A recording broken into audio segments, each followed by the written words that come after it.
Now if we go into the voice recorder app on Galaxy Watch Ultra, you can then see that this is a basic voice recorder on the watch, and you can tap on it to start recording. You can pause it, start again, and then stop it, and all the recordings will be transferred to your phone at the same time, so they will be available on the watch as well as on your phone. And then Samsung has a very cool feature built on this recorder app on the watch itself, which is speech to text. And simply tap on this button and speech to text appears.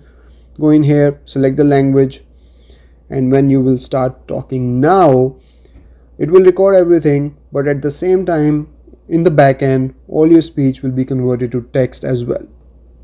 So if I stop it, and then you can go in here and you can see your recording in the form of transcript on the watch. Now if I go into the voice recorder app on my phone and go in this recording which has just been transferred from the watch to my phone, within seconds you can see that the transcript is already available on the phone as well, and it is pretty accurate as well, so that's great.